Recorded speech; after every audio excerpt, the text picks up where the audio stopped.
Quando se pensa em um lugar sagrado, logo vem à mente uma construção arquitetônica, um templo destinado à oração ou à meditação. As sociedades mais arcaicas atribuíam sacralidade a elementos da natureza, como uma montanha, uma gruta, uma árvore ou até mesmo uma sepultura. As primeiras construções surgem como uma expressão do desejo humano de recortar, de delimitar o local onde a irrupção do sagrado se fez mais forte. Com o surgimento da arquitetura, os templos são erigidos como microcosmos do universo. As árvores transformam-se em pilares, as paredes são os 4 pontos cardeais, a pedra se torna o altar, o telhado representa o céu. Todos esses elementos estão presentes nesse grande monumento cravado no coração de Manhuaçu, chamado Igreja Matriz de São Lourenço. E para nos ajudar um pouco a entender mais sobre essa obra, que foi projetada para vencer o tempo e permanecer para a posteridade, convidamos uma profissional das mais qualificadas do seu ramo de atuação aqui na nossa região. E ainda sobre esse principal cartão postal de Manhuaçu, a Matriz de São Lourenço, imponente, linda, a gente vai conversar com a Nicole Lacerda, ela que é arquiteta e urbanista, para falar sobre esse monumento histórico tão bonito e tão peculiar, Nicole. O que a gente pode dizer da arquitetura desse ambiente aqui? A nossa igreja encantadora, né? Ela iniciou nossas obras no início do século XX e ela carrega consigo o estilo eclético. O movimento eclético, né? Ele chegou ao Brasil no início do século XX, juntamente com a Revolução Industrial, onde ele traz características marcantes que nós podemos identificar na nossa matriz. Nós temos aqui colunas, né, ornamentais, elemento assim muito comum para esse estilo do momento da obra.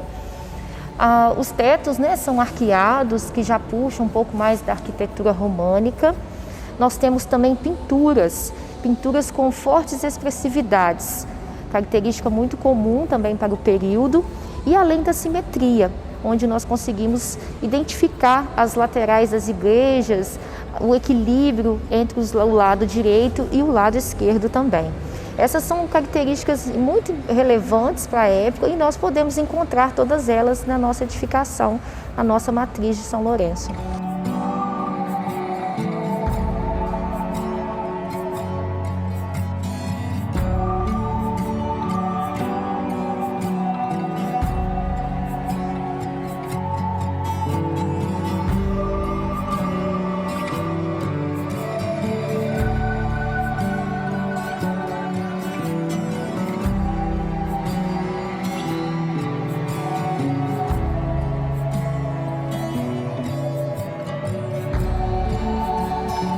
O majestoso prédio da Igreja Matriz de São Lourenço permanece imponente no centro da cidade e cumprindo seu propósito, que foi o de ser erguido para se tornar um marco da fé de seu povo.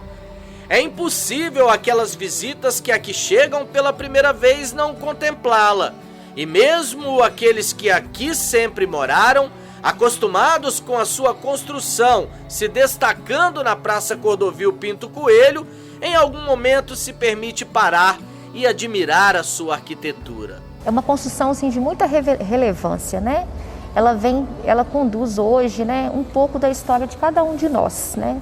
Tenho certeza que todas as famílias por dentro aqui passaram, foram muitos batizados, muitos casamentos, muitas celebrações, e com isso nós conseguimos refletir e marcar realmente o que foi pensado, né?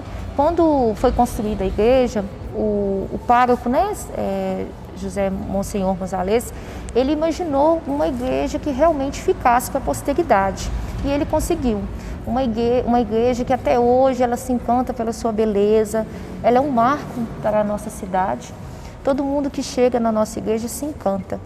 E isso ela consegue trazer esse ambiente de paz, né? Um ambiente de harmonia e nos conduz a Deus, que é o mais importante, que é o que a gente busca nesse momento, né? Então, assim, uma igreja que veio com esse intuito. Antes dessa construção havia uma capela pequena e ele teve esse sonho de fazer com um grande número de fiéis de construir uma igreja muito maior, né? E esse sonho foi concretizado, deixando para nós esse grande marco que hoje ele completa a nossa cidade, tornando-se referência para nós e para toda a região aqui pertinho também. Então você entende que esse objetivo dele, que era deixar esse monumento para a posteridade, foi atingido? Foi, com certeza, né? E cada um de nós aqui temos, né, essa história para poder tá trazendo, né?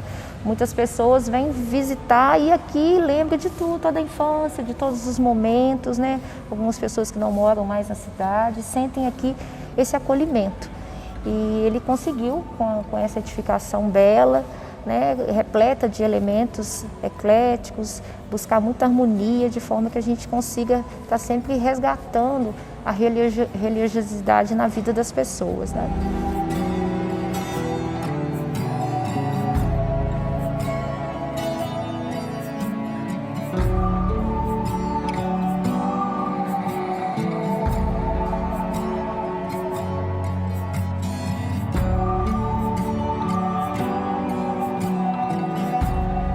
Do piso ao teto, a Igreja Matriz de São Lourenço expõe uma riqueza de detalhes que deixa claro o empenho de quem trabalhou para erguê-la. Um esforço que valeu a pena, tamanha beleza. Esses elementos que nos trazem sensações da história ainda podem ser resgatados pelo piso, que nós conseguimos identificar. O piso é um ladrilho hidráulico, né? É um trabalho muito utilizado para a época. Hoje, até na arquitetura contemporânea, a gente tem buscado esse resgate. São pisos que eram pintados um a um. Então, assim, muito resistentes. Nós estamos falando aqui de pisos de mais de 100 anos, né? E ele vem trazer essa história, até o desgaste dele traz para nós tudo isso que aconteceu sobre ele aqui dentro desse templo. Nós temos também os balaúces da igreja, que são elementos muito importantes. Na nossa fachada também principal a gente consegue ver esses elementos, né? As colunas ornamentais, todas muito bem trabalhadas, pintadas, são características fortes no ecletismo. Essas colunas dentro da igreja, trazendo essa grandiosidade e essa imponência. As pinturas ao teto, como nós comentamos, são pinturas com um certo grau de expressividade, dramaticidade, o que também reporta para a gente a história vivida do momento, né? E as nossas portas em madeiras, arqueadas, as janelas, né, os vãos, tudo isso reflete para nós o sentimento de toda a história que foi vivida e acontecida dentro da nossa igreja. E tem alguma simbologia nessa arquitetura? Sim, a simbologia principal são os sinos, né? Os sinos muito marcantes para o período, eles eram um meio de comunicação, né? Tanto para trazer boas notícias como más notícias. Eles eram tocados no momentos de chegada de pessoas importantes, no momento das celebrações, nos momentos também de um velório importante. Então o sino, ele era o relógio da igreja. E juntamente a gente tem o relógio, né, propriamente dito, que ele vem como marco também da Revolução Industrial. O relógio, ele não é só encontrado nas edificações religiosas, ele também passa a ser utilizado nas edificações industriais, nas linhas de trem, né, nas estações, onde a gente consegue ter o tempo, o horário certo de entrada e saída do trabalho, como nas fábricas, e os horários de chegada do trem para as embarcações, né? Então o relógio, ele vem confirmar, né, juntamente com o sino, as marcações das horas. E ele realmente, ele sempre é instalado no ponto mais alto da igreja, que é a torre. A torre, ela foi introduzida na arquitetura sacra com o intuito de ligar o homem a Deus, o homem o ponto mais alto, aos céus, né? Então o relógio, ele sendo instalado nas torres, nós conseguimos ter uma boa visualização dele por toda a parte da cidade.